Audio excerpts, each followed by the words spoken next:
Nifty small cap 250 index पिछले 2 महीने में 18% गिर चुका है। ये इंडेक्स 250 स्मॉल कैप कंपनीज को रिप्रेजेंट करता है जो मार्केट कैप रैंकिंग में 251 से 500 के बीच में आती हैं। अब इस वॉलेटिलिटी का असर लगभग हर स्मॉल कैप म्यूचुअल फंड पर पड़ा है, लेकिन कैटेगरी का सबसे बड़ा और इन्वेस्टर्स का favourite Nippon India small cap fund का परफॉर्मेंस कैसा रहा? ये fund 57,000 crore plus assets manage करता है, बट क्या ये गिरते मार्केट में भी स्ट्रांग है? क्या इसमें अभी एसआईपी स्टार्ट करना एक स्मार्ट डिसीजन होगा? इस वीडियो में हम फंड के कुछ इंपॉर्टेंट एस्पेक्ट डिस्कस करेंगे जो आपको ये डिसाइड करने में हेल्प करेंगे कि Nippon India small cap fund में इन्वेस्ट करना चाहिए या अवॉइड करें। ईटी मनी के हिंदी यूट्यूब चैनल में आपका स्वागत है। यहाँ हम इन्वेस्टिंग और पर्सनल फाइनेंस से रिलेटेड टॉपिक्स डिटेल में डिस्कस करते हैं to help you take informed decisions related to money. चलिए फंड को डिटेल में समझते हैं।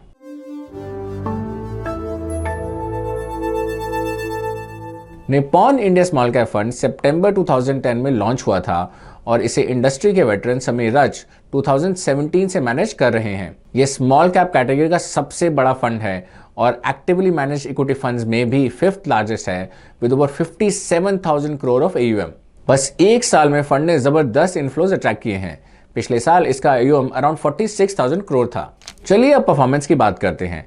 पिछले एक साल में फंड ने 11.24% का रिटर्न दिया है, जो बेंचमार्क के 5.89% रिटर्न से बेहतर है, लेकिन कैटेगरी एवरेज के 11.88 रिटर्न से थोड़ा पीछे है। पिछले 5 साल में CAGR 29.74% रहा है और 10 साल का CAGR 20.50% है, जो बेंचमार्क और कैटेगरी एवरेज दोनों से ज्यादा है। मतलब शॉर्ट टर्म में फंड का परफॉर्मेंस थोड़ा मिक्स रहा है, पर लॉन्ग टर्म इन्वेस्टर्स के लिए अब तक काफी रिवॉर्डिंग साबित हुआ है।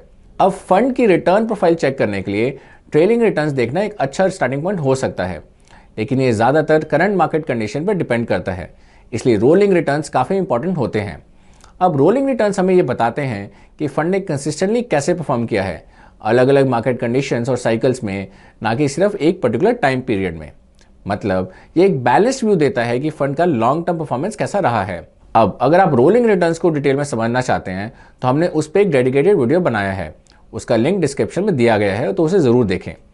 ओके, अब वापस आते हैं रोलिंग रिटर्न्स पे। अगर हम पिछले 10 साल के 7 ईयर रोलिंग रिटर्न्स देखें तो निप्पॉन इंडिया स्मॉल कैप ने 22.63% का इंप्रेसिव एवरेज रिटर्न दिया है, जो कैटेगरी एवरेज 18.55% और निफ्टी स्मॉल कैप 250 इंडेक्स के 14.47 से काफी ज्यादा है। तो हाँ, शॉर्ट टर्म फ्लक्चुएशंस तो हमेशा देखने को मिलेगा, लेकिन फंड का strong long term performance clearly दिख रहा है। ये लगातार बेंचमार्क से बेटर परफॉर्म करके अपनी वेल्थ क्रिएशन एबिलिटी प्रूव कर चुका है। अब SIP रिटर्न्स पर एक क्विक लुक देते हैं।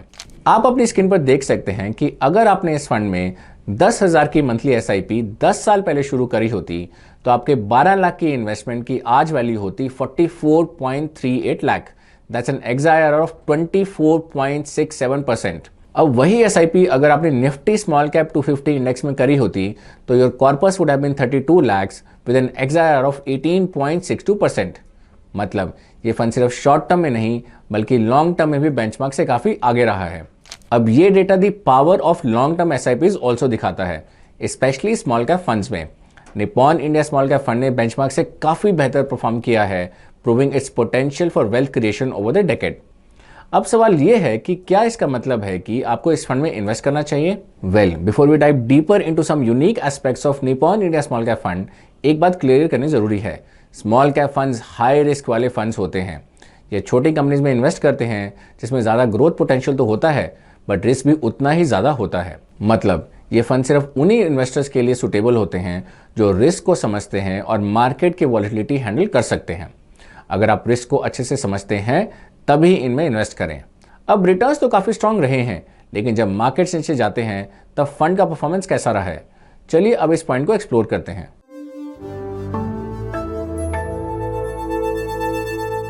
अब स्मॉल कैप फंड्स काफी वोलेटाइल हो सकते हैं, लेकिन सबसे बड़ा कंसर्न है क्या ये फंड मार्केट्स गिरने पर रिटर्न्स को प्रोटेक्ट करते हैं? अगर पिछले 10 साल का डेटा देखें तो निफ्टी स्मॉल कैप 250 इंडेक्स ने 13 क्वार्टर्स में नेगेटिव रिटर्न्स दिए हैं। अब इंटरेस्टिंग बात यह है कि Nippon India small cap fund ने इनमें से 12 क्वार्टर्स में बेटर फॉर्म किया है। यानी मार्केट गिरने पर भी इस फंड ने लॉसेस को बेटर कुशन किया है as compared to the broader small cap market. अब ये स्ट्रॉन्ग इंडिकेशन है कि फंड डाउन मार्केट में भी अपनी ग्राउंड होल्ड करने की कैपेबिलिटी रखता है। जैसे कोविड-19 के टाइम पे Nifty small cap 250 fail 33.7%, this fail only 29.65%। मतलब मार्केट के गिरने पर भी फंड ने थोड़ी बेटर डाउनसाइड प्रोटेक्ट करी। और ये सिर्फ एक बार का ट्रेड नहीं है, 2018 और 2019 के मार्केट करेक्शंस में भी ये फंड कंसिस्टेंटली इंडेक्स से कम गिरा। तो हाँ, डाउन मार्केट्स में ये फंड थोड़ा बेहतर हैंडल करता है, जो एक अच्छी बात है। लेकिन एक बात क्लियर है, स्मॉल कैप फंड्स में गिरावट भी शार्प होती है। चलिए अब देखते हैं फंड की स्ट्रॉन्ग परफॉर्मेंस का राज क्या है।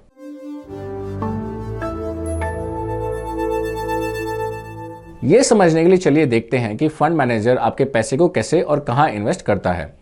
अब पिछले 5 सालों में Nippon India small cap fund ने बाकी स्मॉल कैप फंड्स के कंपैरिजन में लार्ज और मिड कैप स्टॉक्स में ज्यादा एलोकेशन रखा है। मतलब प्योर स्मॉल कैप एक्सपोजर के बजाय फंड ने थोड़ा बैलेंस अप्रोच रखा है, जो वॉलिटिलिटी कंट्रोल करने में हेल्प करता है। जैसे जनवरी 2025 में फंड का 11.55% एलोकेशन लार्ज कैप स्टॉक्स में है, which is more than the 7.88% allocation at the category level. Mid cap allocation भी 14.85% है, जबकि कैटेगरी एवरेज इज 12.71%।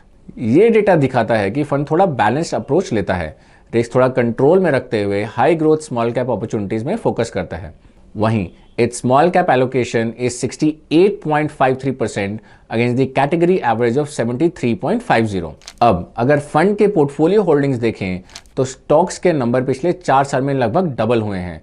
जनवरी 2021 में 118 थे, जो अब जनवरी 25 तक 233 तक पहुंच गए हैं। ये एक्सपेंशन मोस्टली फंड के बड़े एयूएम की वजह से हो सकता है। अब इतने बड़े पोर्टफोलियो होने के कारण इसकी हर स्टॉक की एलोकेशन काफी लो है। जैसे एचडीएफसी बैंक, जो अभी फंड का सबसे बड़ा होल्डिंग है, उसकी एलोकेशन सिर्फ 2% से भी कम है। मतलब कोई एक स्टॉक पोर्टफोलियो में डोमिनेट नहीं करता। अब फंड अपना पोर्टफोलियो एक्टिवली मैनेज भी करता है, मतलब फ्रीक्वेंट स्टॉक एलोकेशन एडजस्टमेंट्स करता है। जैसे दीपक नाइट्राइट और क्रेडिट एक्सेस ग्रामीण, जो 21-22 में टॉप होल्डिंग्स थे, आज पोर्टफोलियो का सिर्फ 0.5% भी नहीं है। मतलब जब स्टॉक वैल्यूएशन टारगेट रीच करता है या नई बेटर अपॉर्चुनिटीज मिलती हैं, तो फंड अपनी होल्डिंग ट्रिम कर देता है। दिस शोज फंड सिर्फ कुछ बड़े बेट्स पे रिलाई नहीं करता, बल्कि ज्यादा स्टॉक्स में रिस्क स्प्रेड करता है और मार्केट कंडीशन के हिसाब से अपने इन्वेस्टमेंट्स एडजस्ट करता रहता है। तो ये था Nippon India small cap fund का एक डीप डाइव, जिससे आपको इस फंड में इन्वेस्ट रिलेटेड डिसीजन लेने में हेल्प होगी। और इसके साथ हम वीडियो के एंड में आ गए हैं।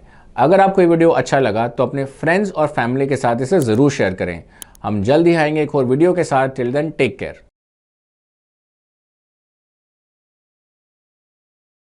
Mutual fund investments are subject to market risks. Read all scheme related documents carefully.